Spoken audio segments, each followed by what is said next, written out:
You're listening to a special edition Zweig Letter podcast, putting architectural, engineering, planning, and environmental consulting guru Mark Zweig and his team of experts straight talk in your ear. Mark has more than 30 years of experience helping AEP and environmental firms thrive, and these podcasts deliver his invaluable management, industry, client, and HR advice directly to you, free of charge. The Zweig Letter and the Zweig Letter podcasts let you develop professionally wherever you are.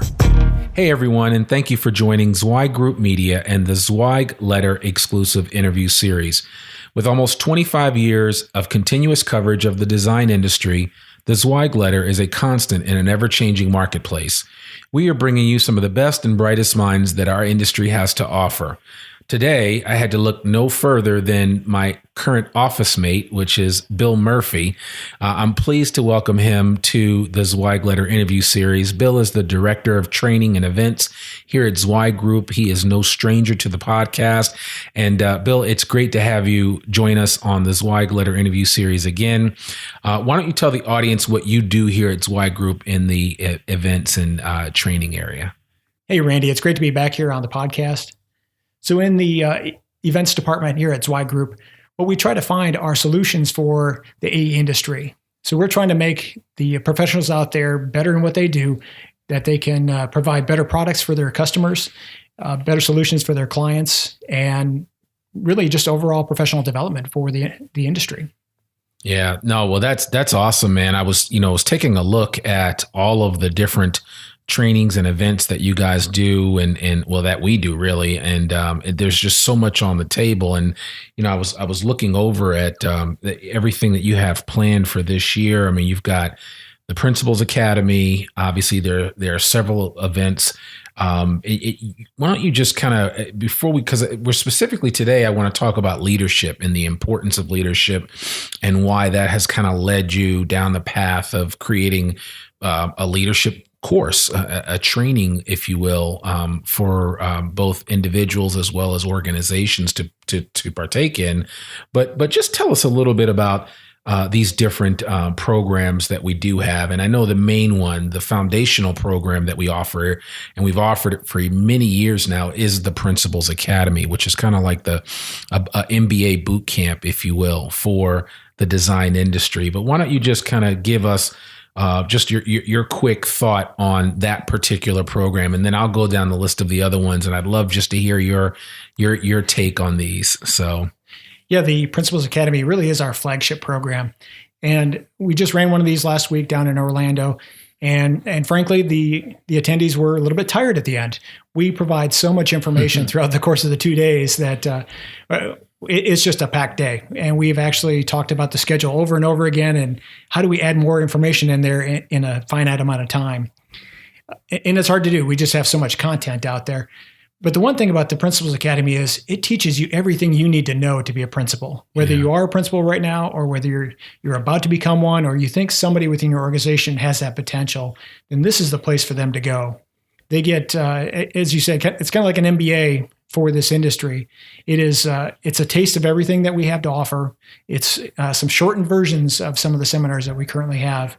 But it is, as we say, it's the most impactful thing you can do as a principal in this industry. Yeah. And like I said, I've done several of these, and they're a lot of fun, and it's a good chance for a small, intimate group to come together and hear from Mark Zweig and Chad and the rest of the Zweig Group team, you and myself included. But, I know that what some people say is, man, there's so much good information in here. How do I get, can we expand on the area of business development? Can we talk more about growing a profitable and entrepreneurial AEC firm? Can we spend more time on financial management? Can we talk about leadership? Can we talk about project management? And the nice thing about the Principals Academy is that it does all of those. But then if you do want to go into a much deeper dive, we offer a lot of other classes along those lines. Is that correct? It is. And again, those pieces or those sessions in the Principals Academy are really just a snapshot of what we can do. So we do offer a full day business development training course and a full day marketing course. And when you put those two together, that's really a powerful combination for any organization. And then we also have our financial management seminar it's a full day seminar with Jamie Claire Kaiser. And if you know nothing about accounting or about financial management, this is really the place for you too. We're not out here to make people into CFOs or chief financial officers, but you're going to learn everything you need to know about all the financial aspects of your firm. Yeah, and I think that's really important. So I know that just kind of a laundry list of the different programs that we are going to be offering in 2017 and beyond. So we have the AEC Business Development Training. We have Growing a Profitable and Entrepreneurial AEC Firm. Financial Management for Non-Financial Managers, which I know is an important class. Real Marketing and Branding for AEC Firms. Leadership Skills for AEC Professionals. And then, of course, we have Intro to Project Management and Advanced Project Management. Actually, we've changed the project management this year. So we have it boiled into one now. It's the Excellence in Project Management. Okay. So we combine the best of those two seminars into one day to kind of reduce the cost for the people who are going to attend these. It's still some great content. It's just, it's packed in there. So again, that's another full day of training. Yeah. See that, folks? I work here and I'm right next door to Bill. And sometimes I don't even know when changes have been made, but they're good changes, because I know, Bill, that we take a lot of feedback from people that have taken our previous courses, and we try to constantly course correct and just make our offerings even better. Right. We never really teach the same course twice, because every time we run the course, we learn things from the attendees, and we come up with new content based on some of our survey data, some of our research, and our interactions with our clients. So we roll that new information into every seminar. So every time we teach it, the next iteration is a little bit better. Yeah, that's awesome. It's constantly improving. That's awesome. So obviously, with all these different courses that are available, and certainly these are all on our website. They can go to zweiggroup.com, click on the events section, and there's a training section there with all kinds of information that they can find about these different courses. That's right. Okay. All right, great. Well, so while we don't want this podcast to be an infomercial for all the magnificent training that we do, we actually really wanted to kind of spend some time today and do a deep dive, if you will, on the new leadership seminar that you've worked on. I've actually spent some time on it with you, and I know that it's something that comes up over and over again when you talk to different ones in the industry, different leaders in the industry, and different people that we've come in contact with at some of our previous events, that, programs and seminars on leadership are needed. And so why don't you just talk a little bit about that, and then we'll go through the outline of this seminar so people can get an idea of what they can expect in this program. Oh, absolutely. So first of all, I'm very excited about running this program with you, Randy, that we're co-developing it. We're going to co-present it. And I think it's going to be a very exciting course. So this was really it was a brainchild of talking with a lot of people out in the industry that they're seeing this next generation of folks rise up within their organization. So they had these young professionals come into the organization. They learn about design. They become great architects. They become great engineers, but they don't really know how to talk to their clients. Yeah. They really don't know how to lead people. So they get put into a project management position and they freeze, and they don't have those leadership skills. So this is supposed to help them become better leaders. Okay. Because a lot of these people, as you know, if you're an engineer, you probably don't have a whole lot of business background. Right. You probably haven't taken business classes in college. And this is going to supplement some of that and help you to be a better leader within your organization. Okay. Yeah. And I mean, so why don't you let's just walk through, and I'm looking kind of at the outline here. And this is really set up to be a 2-day event, if you will, but it could also be a 1-day event depending on if somebody wanted you to bring it in-house, if you will. Can you explain the difference between when we do these events in-house, versus if we just put the event on the calendar and invite the general public to participate? Yeah, as we put this together, we found out that we had so much content that even 2 days was was not enough time. Right. So we came up with the best sessions that we could possibly have within those 2 days. So again, we do have additional content in there, So the open enrollment would be a 2-day session. But if a firm wanted to do this in-house and they only have 1 day that they can run this, we have basically a menu of items that they could select from, the ones that are the most important to their organization, and we can put together a very customized 1-day leadership course.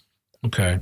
And then any firm could really, because I know we've actually had firms that have hired us for multiple courses to be done over the period of like a year, but delivered at different times throughout the year, staggered from a date perspective and an availability perspective. But it gives them a chance to reach the widest audience possible. And from a cost standpoint, it's the biggest bang for your buck, right?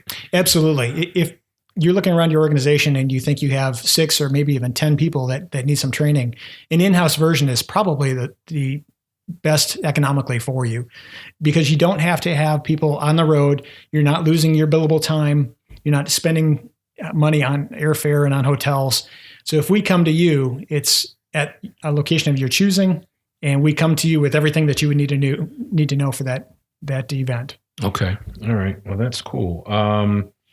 Well, I there's just so much to talk about. I want to look at the outline for this leadership program that we're going to do. So you've kind of broken it down into some different areas, and so from a module perspective, you're going to talk a little bit about theory. I know you're going to spend some time talking about the types of leaders and listeners that there are out there. There's going to be a section on public speaking, which I thought would be really good especially for those that feel like they're called to leadership and they're called to lead people. I mean, at some point in time, you're going to be called to speak in front of an audience of people. And, that's right. Yeah. And so I think it's going to be important to figure that out. Now, there'll be some case studies about how leaders deal with crisis. There'll be group case studies.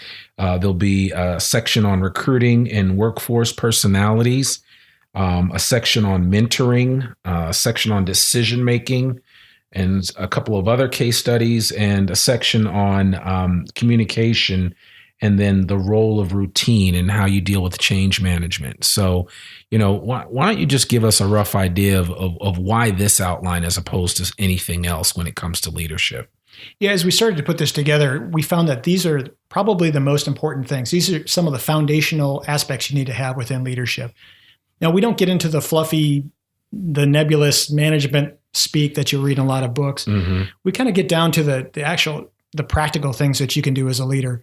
And so we do talk a little bit about leadership theory, but it's not a vague idea in there. It's meant to give a little bit of a foundation of here's the different types of leaders that are out there. And everyone will find their own path as a leader. So some may be coaches, some may be a little bit more hands-off. And we're going to kind of run through the different types of those types of leaders. But there's some things in there that are absolutely essential in this industry. You have to be able to make decisions. And I've had some clients ask me that, how do I help my people make bad decisions or tough decisions? How do I help them have those difficult conversations with people? So you are going to make some difficult decisions. You're going to have to tell your clients no sometimes, and you need to know how to do that. You will definitely need to have communication skills with your clients. You're going to have to get up in front of them, give a pitch. It may be a written proposal. Again, it could be a verbal pitch. And you have to have those skills that you can pass on what's important to your client to represent your firm in that respect. Okay.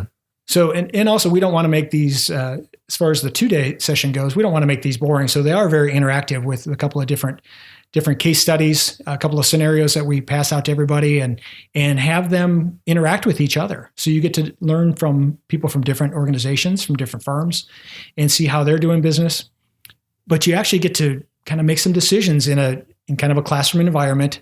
You can make some fail, or you can fail a little bit in there, and that's okay. But it gets people thinking a little bit. And again, it's nothing stale. It's nothing canned. It's nothing you're going to get from a Barnes & Noble book cover. These are practical things that when you walk away at the end of the seminar, you can put those into practice the next day. Well, I mean, obviously there's so much there. What is your hope that people will walk away with, in addition to just some of the practical things that they can do? What is your hope for those up and coming engineers and architects that do want to be leaders within their firm? My hope for the up and coming is that they learn the foundation of what it takes to be a leader. you will not be a leader overnight. There's nothing that we're going to teach you that you're going to become an instant leader the next day. It is something you have to practice. You practice over and over. You practice over the years. But we're going to give you that foundation to help you start along your way. And for those folks who may be middle of their career or kind of starting to rise towards the top, this may either reaffirm what they knew or give them some other things that they didn't know that will help them to launch into the next step, which would become into the principal in an organization. So this program really ties directly and kind of bookends with the Principals Academy. Okay. So it's everybody up to that point where you're a principal. And once you get into be a principal, now there's some different challenges in leadership that you'll experience. And again, you'll get that in that seminar. Yeah. So it's going to help that whole gamut of folks in there from early on in their career to kind of late in the middle of their career. Okay. All right. That's awesome. Yeah. I know that when we originally talked about it, one of the things that really spurred me to discussing the idea with you was just the fact that there's such a lack of soft skills and other, things that especially these young people are learning when they come out of school, how to shake somebody's hand, how to, do some of the just basic things that, you and I kind of take for granted. And we have a little gray in our hair. We've kind of been around the block a few times. I mean, we're not old, but we're not young.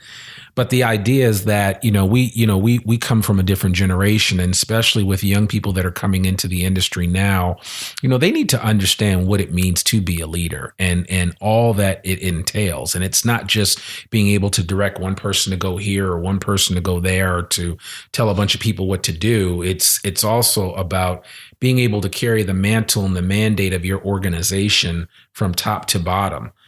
Even if you aren't at the top, if you're just, if you are a project engineer, you still have to operate with a leadership mindset.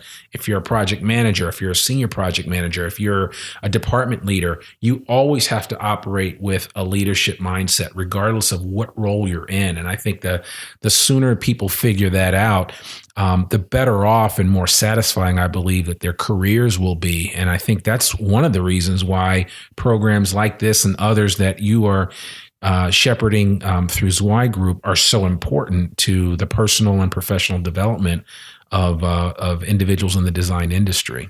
I think there's this assumption that those people that are in the leadership positions, and they do have a little bit of gray in their hair, assume that the people coming up behind them have those same skills. Yeah. And that's not necessarily the case. And in some cases, they're put into project management roles, and they really don't know what they're doing. They don't know how to inspire people. And that's really what leadership is inspiring people to do great things or outstanding things within your organization. And that's what we're really trying to go after. I think there's against more assumptions that when you put your people out there, again, your younger folks out there, that they know how to dress when they go to a meeting. Right. That they know what to order on a menu when you go to a restaurant in a business lunch. Yeah. There's certain things that we can pass on. You don't eat soup. Right. Watch out for things that might get stuck in your teeth. Yeah. Kind of simple things like that. But as you mentioned, the handshake is a big deal. Yeah, it is. It is. And we hear a lot of complaints from people that they'll say, well, our folks show up and they're not dressed appropriately. Yeah.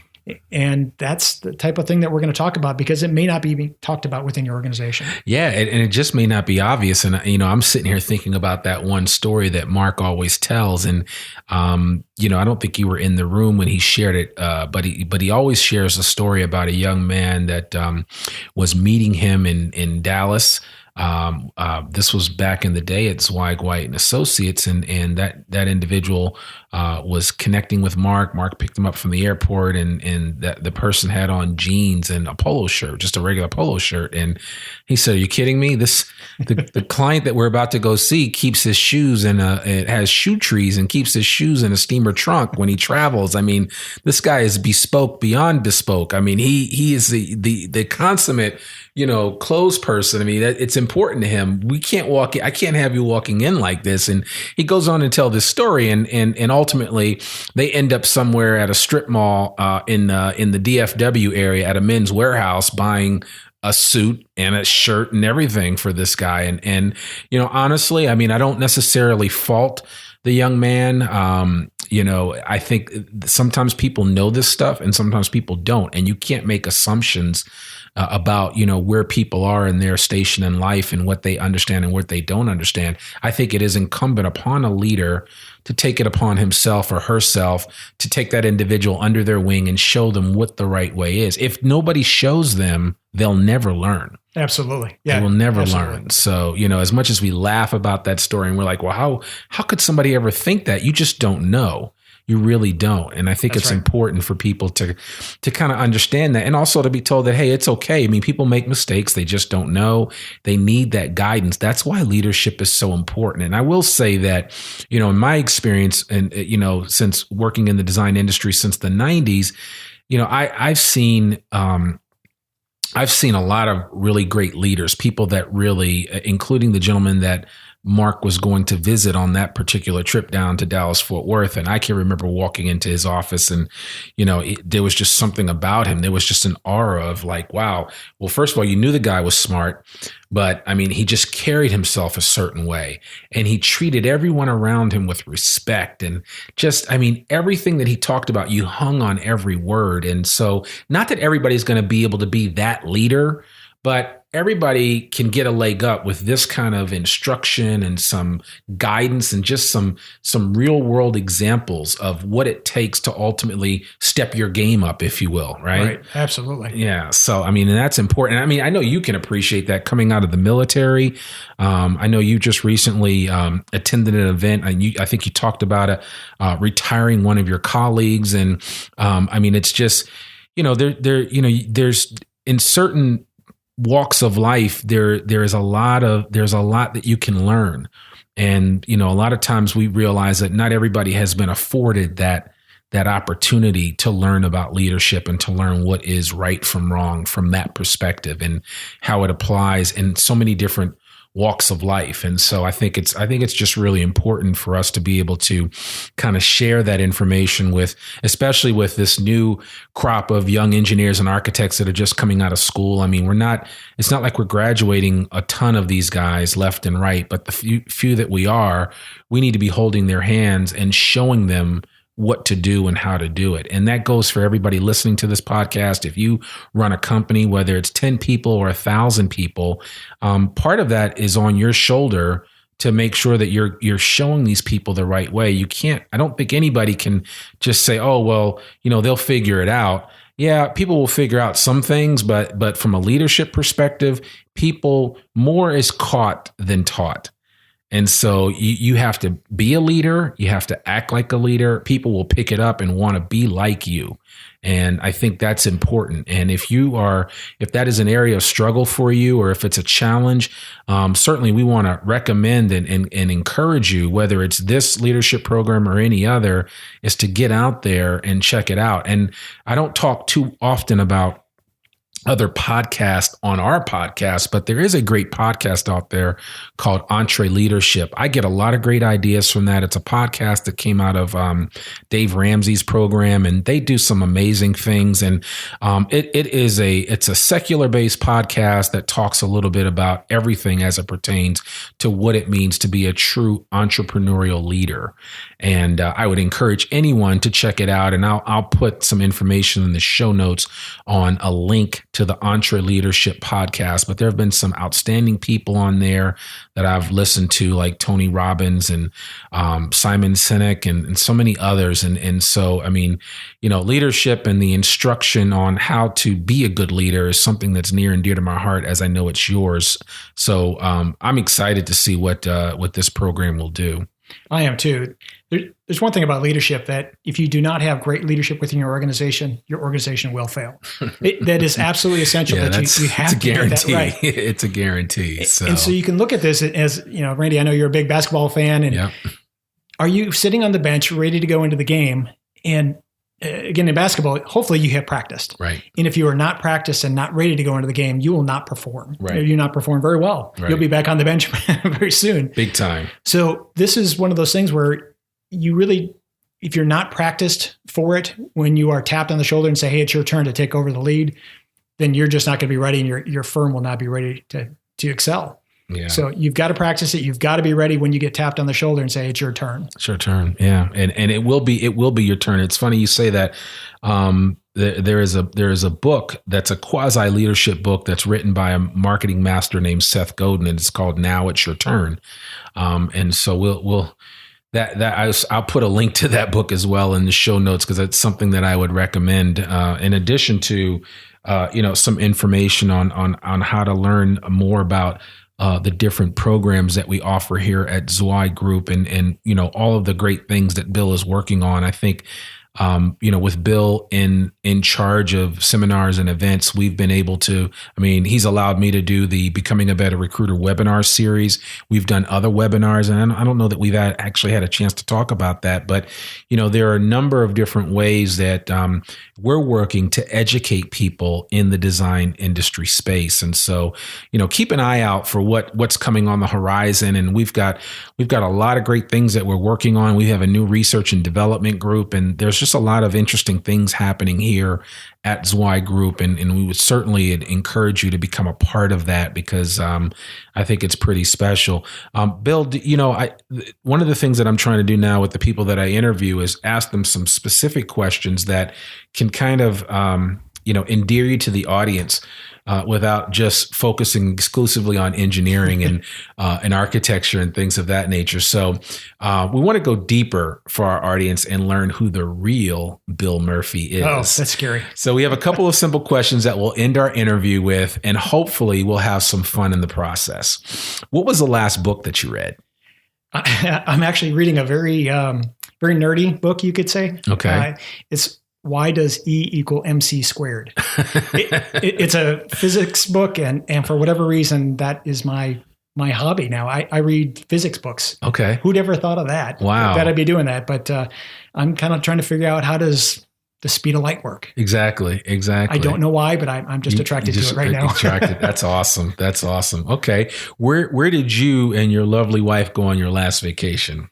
We actually went down to Cancun, Mexico. Okay. We spent about a week down there with a couple of my siblings and their spouses, and had a wonderful time. Okay, good. Did you go to Tulum? Or we did go down to Tulum. Okay. We were in Playa del Carmen. Right. And there's Chichen Itzas down there, I think. There are. Yeah. That's right. So that's good. Yeah, it's great. There's some great Mayan ruins down in that part of Mexico. So we had a great time down there. It was in the middle of the summer, and it was hot in Tulum. Oh, I can imagine. We sweated, but it was great. Yeah. Nice little getaway. You know, it goes good with hot weather, right? I tried a few of those too. Okay. All right. Yeah. So we found a couple of local flavors. I'm sure. Well, that's good.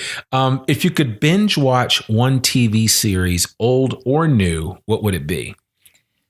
Well, I just finished watching The Man in the High Castle on Amazon and loved it. Did you like that? Now so you've seen both seasons? I did. I finished up the last episode of the second season last night. Really? And it left too many questions for me, which is not great, but it was a really good show. It's so funny. I started watching the first season, and I got into it for like 3 episodes, and then I stopped.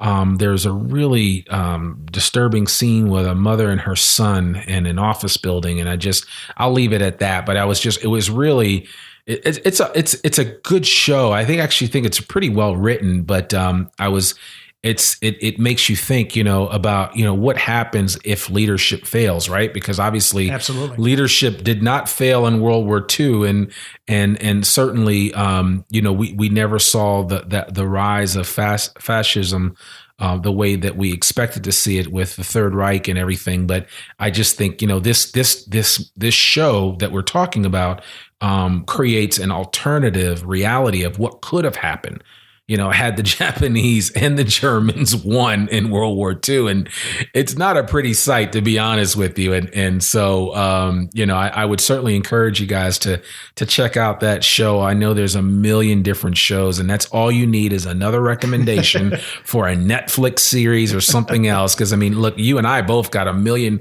hours worth of work that we need to do, much less find the time to watch these great shows. But it is always nice to have an outlet, that's for sure. So yeah, that one was actually rather interesting, because once you get to the end of the second season, there are positive leaders and there are negative leaders. Okay. And then there are people underneath the leadership who are subverting the leaders. Okay. And it's kind of an interesting study of, how do you handle the people you're trying to implement change, Yeah. but people are trying to hold you back from implementing that change. Right. So kind of interesting twists to it. Okay. Good stuff. So listen, let's see what else. I think that was about it.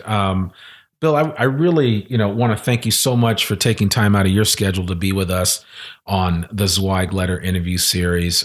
We really, really appreciate the time, and certainly we want to have you back to discuss some new things down the road, and we will find some more time to bring Bill back and share him with our Zweig Letter podcast audience. We know the audience is growing, and we really appreciate you guys. I'm getting feedback left and right about this podcast, and it's kind of cool when people come to you and say, I spent the last 3 hours listening to you on my drive from Houston to Austin. And I'm like, really? Don't you have something better to do than to listen to me? Obviously they're not just listening to me. I think it's the content. It certainly isn't about me. But there is the simple fact that there's so much great information out there for our industry, for the industry leaders, for those of us that are trying to make our way in the design industry. So, we're thankful to be a part of that. And we really, really appreciate it. Listen, folks, as a reminder, all Zweig Group media programs like this one are available in both podcast and in most occasions a video format, free for download on iTunes, Stitcher, SoundCloud, and YouTube, just to name a few places. We'd like to thank you for watching this in video or listening to the podcast by offering you a free copy of the Zweig Letter. Just visit freetzl.zweiggroup.com. A link to all of this information will be in our show notes, and we would love it if you share this link with a friend. I'm Randy Wilburn, and you've been listening to Zweig Group Media, part of Zweig Group. Remember, we exist to make you more successful. Bye for now. Thanks for tuning in to this special edition Zweig Letter podcast.